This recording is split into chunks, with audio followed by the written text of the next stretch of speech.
The following is an encore presentation of stories from the Dooralong Transformation Centre. 12 minutes past 10 here on Rima Central Coast. As I said before the news, we've got Kevin in the studio from the Dooralong Transformation Centre. So time for me to introduce him and say good morning, Kevin. How are you? Great. Yourself? I'm very well, thanks. You say you're great. It's you know, we expect people at a sort of transformation centre to be saying, oh, it's tough going, but you say it's great. It is. It is been great. Clarity is it's a beautiful thing. And that's what you've got? And sobriety. You know, like I pray to the Lord every night, every morning. And thank you for that gift. Yeah. And it's not always been so for you, has it, that sobriety and that clarity? No, the total opposite, really. A lot of chaos, turmoil, fighting with myself. Angry with yourself and fighting with yourself. A lot of anger, yeah. From an early age, You were telling me that you have one of these, I don't know what the correct psychological term is, but is it an addictive personality, or you become addicted to, well, you can become addicted to everything, couldn't you? No, very much compulsive addiction. You know, it didn't really matter what ballpark I was in. You know, what my sports, and then later on in life, you know, with drugs and mainly pot and amphetamines. That was, but I class myself as a poly user, poly addict. Right. Yeah, which is pretty much whatever was on offer. You know, so that could include alcohol as well. Alcohol, amphetamines, every form of amphetamines, really. Going to trips, to pills, you know, whatever I could get my hands on, really. A poly user. Oh, I must remember that one. And when did you first realise that you had this personality which became very quickly addicted to things? I come from a very big family. You know, like my dad's one of 9, and you know, like my mum comes from a decent sized family too. So I've got a lot of first cousins, a real lot of first cousins. I had my first try at pop when I was 10. My first go of amphetamines when I was 14.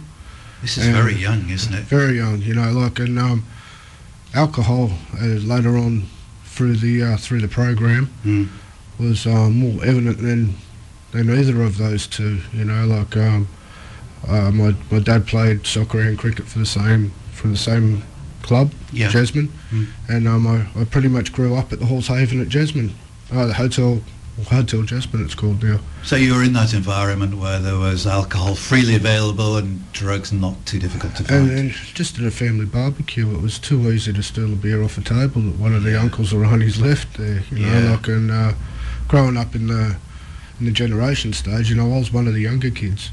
And there's a lesson there, isn't there, I think, you know, that we do sort of give off signals to youngsters at barbecues and at family events, and, you know, getting a 10-year-old and saying, oh, go on, you'll be okay, just have a drink. Yeah, it's not good. No.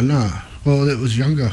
It was younger. 10, yeah. I remember specifically the first time I got drunk, it was before I went to kindergarten, so... Is that right? Yeah. And, that's scary. You know, like, it was... I remember it that bad. I was violently ill, and when I went to school, I felt like I had tonsillitis. You know, it was that bad. So going into your teens, you were pretty much a seasoned addict at that stage. Yeah, well, I tried things early, but things really went downhill when my pop passed away. That was in '95. I was 14, 10, and 15, and yeah, I really started hitting it hard then. You know, he was my authority figure.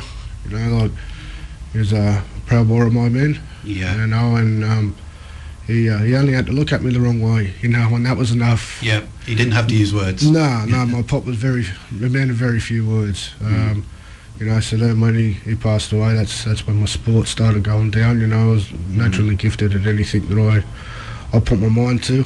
Is that because nobody had taught you, or you had never learned, like lots of us really, how to grieve properly, how to grieve in a healthy way? Well, it was the mentality of you know, like, men don't cry. You know, like, suck it up, stop being a sort. You're the man of the family now. You got to be strong. Yeah. Well, you know, like, don't get me wrong. My dad, you know, my mum and dad lived with me, like, together all day. Like, they're still together now. But Dad once again, he's a man of very few words, and you know, like taught me everything I know as far as my football and like soccer and cricket and sports and that. But when it comes to emotions, there's very too and far between. Yeah. It's a typical male view. Well, it was certainly society. In the past. It was that generation, I believe. You know, like that's mainly why I'm at Dooralong. So you turn to, as part of your grief, to blot out the death of your pop, you turn to the drugs and the alcohol. Yeah, without doubt. Yeah, you know, like I started playing senior soccer when I was 16, senior cricket when I was 14. So you know, like they're socially accepted to have a beer. If you've done a hard day's work, you're right to have a beer. So in fact, it's more than that. They think you're odd if you don't have a beer. Yeah, back then it was very much so. Yeah. You know, like it's expected. Yeah. If you were active, and like I got man of the match when I was 16. Yeah. In first grade, and they took me to the pub, and you know, like, and it was free beer tickets all night, pretty much. You know, like that really didn't last long because I was only 5'2" and bringing weight at 60 kilo, but. You know, like, but that's just the way it was back then. Like, you know, like an initiation into manhood. Yeah, very much. Very so. Unhealthy. Yeah, very unhealthy. At Dooralong, and you get to know the behaviours. And yes. So into your 20s, you were still addicted. Were you doing anything, perhaps at this stage?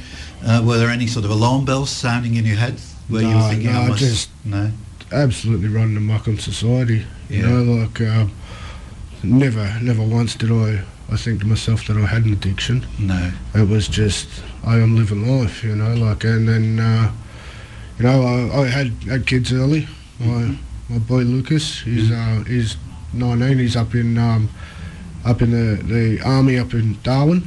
Okay. My princess Jess, she's doing year 12 at Jasmine High, Callaghan College. Yeah. So, you know, like I had them real early, so, you know, and now knowing the true meaning of responsibility, no way was I irresponsible. You know, like it was, nothing was ever done in front of them, but everything was just, there was chaos. It really chaos. Was. And it wasn't a good environment. No, that went all the way through until present day.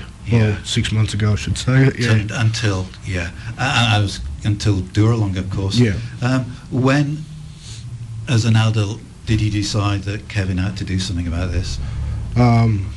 It was about 12 months ago. As recent as that? Yeah. I had a little vague appeals for help. You know, like I tried doing NA a few years ago, and my mum and my dad used to go with me.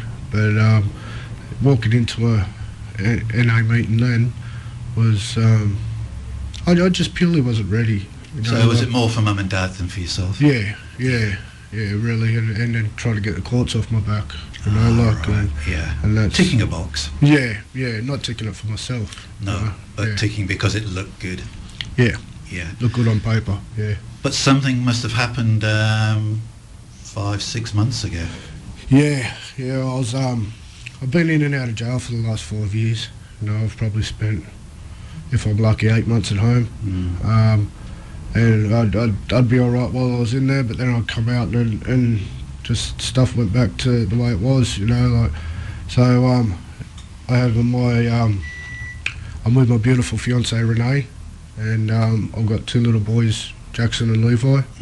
Levi's 5, Jack's 3, and the chain needed to be broken, you know, because I started, you know, I was always angry, you know, and you know, couldn't have a conversation in a civil manner whatsoever. So, but you've now been in addiction for sort of 20 years, haven't you? So it's going to be hard to break those chains. Yeah, you know, like, and the people at Dooralong, I can't say enough on how good they are out there. Yeah. You know. And you were telling me just before we came on air, you were telling me your actual, you know, your arrival at Dooralong was. Well, that was a bit of a journey in itself. There were lots of hurdles, weren't there? Yeah. You could have easily at some point just thought, could have broken and said no. It's too hard because there was one hurdle after another. Just briefly, if you could just explain to our listeners what those hurdles were. Yeah. Well, I started the process before, like, to get into Dooralong I thought that I had 2 weeks left on my parole. I had 12 weeks left. I went and handed myself in. That's how bad the head was. And then the next 8 weeks, when I was down at Parklea trying to get a phone call for the assessment, the security... This is the phone assessment from Dooralong? To get accepted into Dooralong, yeah. Yes. I handed myself in on the Tuesday, then Barry rung on the Thursday. He's from Dooralong? Yeah, he's from Dooralong, the assessment.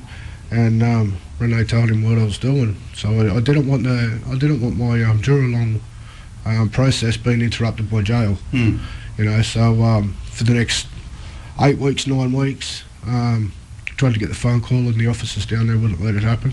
So then when I got to Cessnock, my beautiful friend Sophie Wotherspoon, Lena Wotherspoon, they're twins, got me the phone call. She's a SAPO worker up there. So the jails that you were in previously, they just wouldn't let you have the phone at the time you needed to have the phone to do the phone assessment. Exactly. Simple as that. Simple as that. But as devastating as that, just a brick wall. Yeah. Well, so I finally got the phone call, and they accepted me to Dooralong. Yeah. So you were moved to Cessnock, where the staff were a little bit more sort of. Well, that's where I was classified to. Yeah. You know, so I finally got there, and she's a beautiful girl. I've done little athletics with Lena and Sophie when we were kids. And so I got the phone call, and then I spoke to the parole board the next day, and they didn't tell me that I had to report to Dooralong within 24 hours, so because that nullified the detox period. Right. So I went home, and 3 weeks later I ring Barry up, and he said, "No, you've been cut off the list because you didn't report." You should have come within 24 hours of us saying okay. Yeah. So my beautiful girl Renee, she rung everywhere from Noosa to Nowra, trying to get me into a detox, and we finally got into Lyndall House at Orange. Because it is a requirement, because you just can't rock up at the gates at Dooralong. You've got to do a proper sort of medical detox. You've got to do the first, detox, the drug detox, yeah. So, and it's hard to get in, but you found one in Orange. In Orange, yeah. So, Lyndall House, they were beautiful down there. Peter, his name is. Yeah. And, it was real welcoming, and knowing that I was only, a hairdrop away from getting what I really wanted. Yeah, what your heart's been after for so long. Yeah. And then the day arrives, you arrive at Dooralong, never having seen the place before? Yeah, no. My a friend of Renee's, and I've known Nikki for a long time too. She was down there, and she was court appointed, but Renee took the boys down and had a family day down there, and she said, "Kevin, this will be the place for you." It's in a bush setting. Yeah. There's aqua golf, there's archery, there's bushwalks, there's. And I said to her, you sure this is a rehab? Yeah. But it was. It was, and it's like where I'm living now. It's in the cabins. Yeah. And it's very much like there's a place up at Sandbar Caravan Park. That's when we popped and had a caravan, and it's exactly that setting. And you said as soon as you got there, you felt an immediate connection. It might be the indigenous blood in you, but there was an immediate connection with the land and the wildlife. And spiritual. And there was a spiritual connection straight away. Yeah. Because for thousands of years, the Dunganjar people, that was a meeting area and a healing area. Yeah. And I believe that's why Anthony Mundine bought it to begin with. Okay. But he sold on. Yeah. Yeah, he's moved on. Yeah. So it felt right. Yeah, everyone it's there. The second we drove into the gate, it was a bit of a somber moment when I got there, because a very dear friend of Dooralong, he passed away that night. So me walking into the place, I seen everyone crying and whatnot, and I thought, what have I walked into? It is. But then, straight away, one of the boys come up and said, "This isn't what it's usually like," something. And straight away I felt it was a really weird feeling of happiness, but clicked straight into sorrow, because I felt everyone's pain, and that's empathy with them. Yeah, very much so, and that was a really morbid sort of feeling, and I'll never forget it. Andy Mack, his name was. Yeah. A lot of respect in the surfing world, especially. Time here on Rima Central Coast. It's 10:30 on this Wednesday morning. We are talking to Kevin, and I teased you a little bit by saying come back and listen, because Kevin's got an amazing story of what happened to him on that first night. So we're getting back, Kevin, to your very first Wednesday, I suppose it would be, at Dooralong. You hadn't come with you had learnt about God at school and Sunday school, but you didn't have a relationship with him. But you've come to this place that you feel a spiritual connection with. What happened that first Wednesday chapel night? It was still very vivid. Breaking Chains was the song. Oh, Chain Breaker, Zach Breaker, Williams. Sorry, yeah, absolutely. Great track. And something happened in my heart that night, so I went up to pray with Jeff. He's from North Lakes. He's a minister, is he, or a worker? No, he's just one of the fellas that comes down and prays. Okay. Jeff and Pam. He's Jeff and Di, sorry. They come down and pray with North Michael. Lakes. Yeah, and that's my home church now, Northies. Hello, Northies. So it got to the point where I just said, look, I'm broken, you know, look, it's like I needed to be fixed. And he said, Kevin, you don't need to be fixed, you need to pray, open your heart. And I did, and to the point where I cried and to the point where I was hyperventilating on his chest. Jeff's not he's rather tall, but he's an elderly man, and I was, you know, pretty heavy myself, you know, like, and I left that much tear and that on his shirt, you know, like you know, you could barely see the Salvation Army logo, you know, like, and from that night on, you know, like, it's definitely changed, you know, like, what has changed? You say it's changed. What's changed? My belief and my faith in the Lord. Yeah. You know, like, I'm happy and proud to say I'm a Christian these days. Good. Yeah. I was baptised on the 27th of January. Oh, that would have been an emotional time. It was, you know. Was that at Dooralong? No, that was up at North Lakes, your church. Yeah. How was that? Oh, it was brilliant. You know, like, you know, in just learning on about Jesus mainly, and just trying to do the next right thing, and that was a big thing for me. Yeah. You know, like, with my past, there was a lot of anger there, and just being dunked, and I got the clean slate. You know, I felt left it clean. behind. Yeah, like I felt all the dirty washed off me. You know, like, and it was brilliant. My fiancée Renee got baptised too. You know, and it was very symbolic. You know, like, because Di and Pam O'Day. Renee used to sing in the choir with Pam, so Pam and Di dunked Renee, and Ian, which is Pam's husband, and Jeff dunked me. So, you know, like, you know, that's our new birthday. That's your new birthday. You're going to be celebrating that on years to come. Yeah. Yeah. And you say North Lakes is now your church. You feel very much part of that church family. I love Northies. Yeah. You love it. Love the really people do. there. Yeah. The music there is. It's so vibrant, you know, the people that speak and give the sermons, they're really good. How would you say your understanding of Jesus has changed, you know, the before and after? Because I think people aren't Christians, they have an idea of who Jesus is and what he stood for and all the rest of it. But what's your understanding of him now that you've accepted into your life and you become baptised? Well, just by really the way that he lived, you know, like, and you know, like, you can be such a say tormented soul beforehand, and then, you know, him, you know, the Holy Spirit that was put in, like, I felt it from an early day down at Dooralong, you know, and then just living life in a good manner, you know, at peace. Very much so, you know. Yeah. I can sit my skin now, you know, like, and it's, you know, I said to Lyndall one day, Lyndall's out at Dooralong, one of the workers, you know, and I said to her, you know, like, I just try and live like Jesus, and to stump Lyndall, it was a good day, you know, like, you know, like, but I say that in a joking manner, but it's me now, you know, like, you know, I try and put my hand out to anyone that needs a hand. You know, just.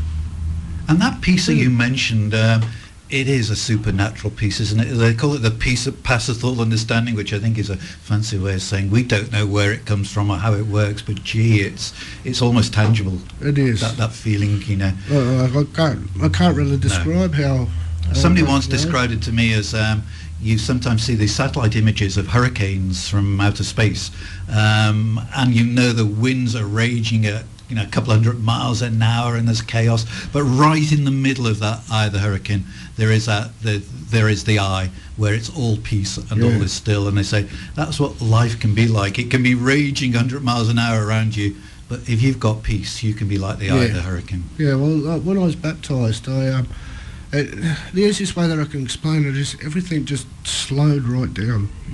Like I'm colourblind. I'm the worst level of colourblind, you know, like with greens, reds and browns, but all the colours seemed so vibrant, you know, like they were glowing, you know, the water sparkled.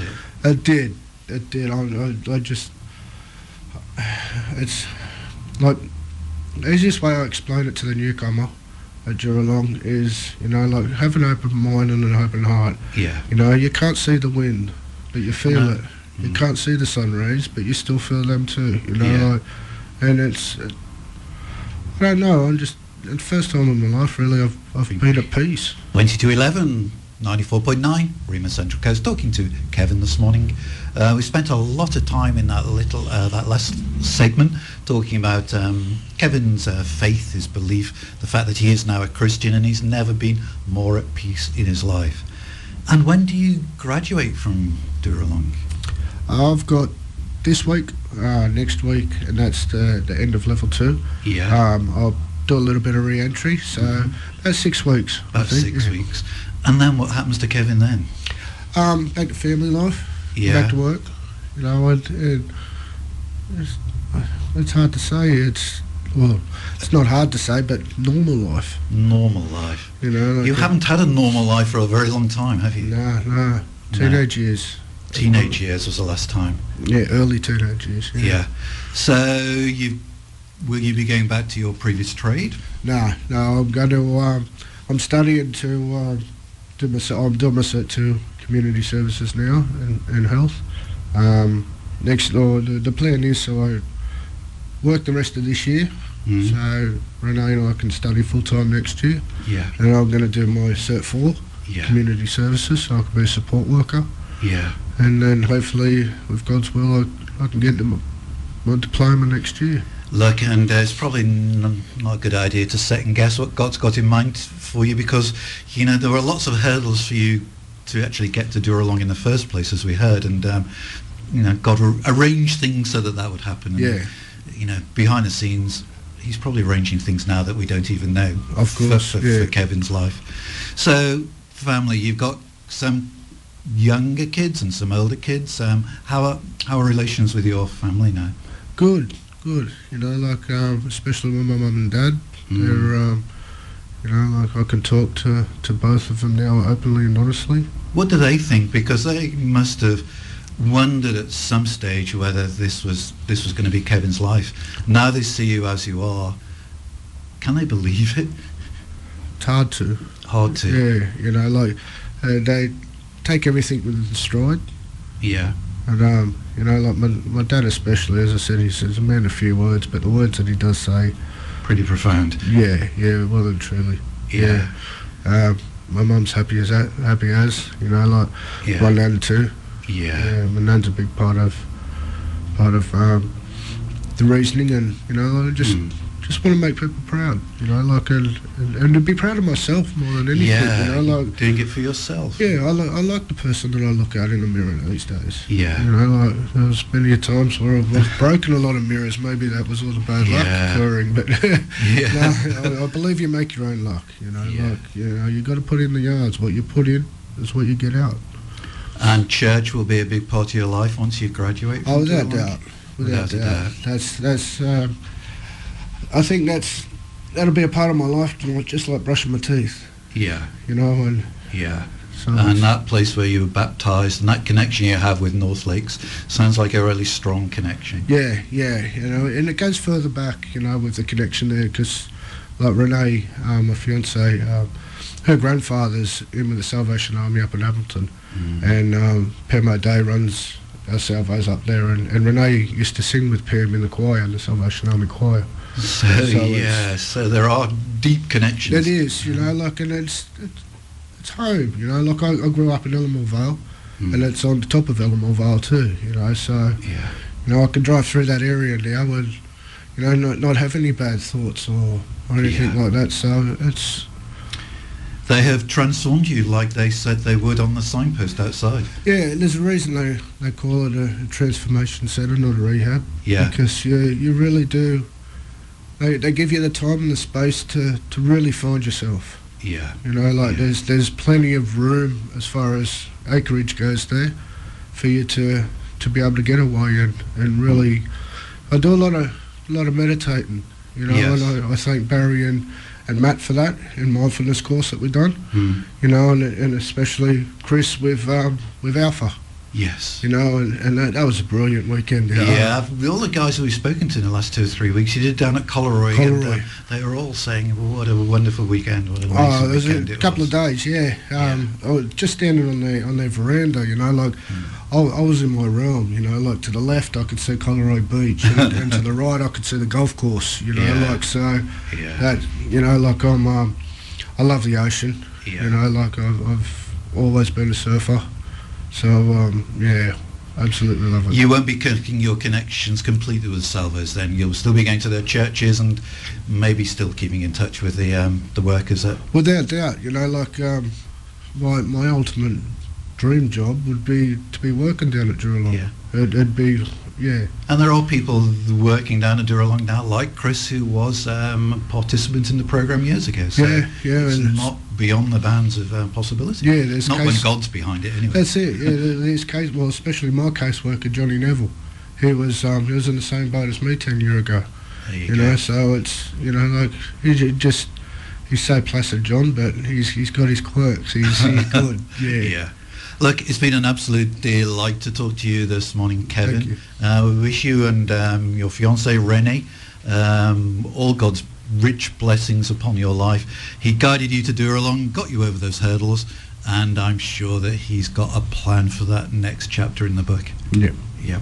Thanks. Take all of that back to the guys. Have a great chapel night tonight as well, of course. We shall. Always do. We'll see. You've been listening to an encore presentation of the Dooralong stories, which can be heard live every Wednesday at 10 a.m. and repeated 8 p.m. Sunday and 1 a.m. Wednesday, right here on 94.9 rema.cc.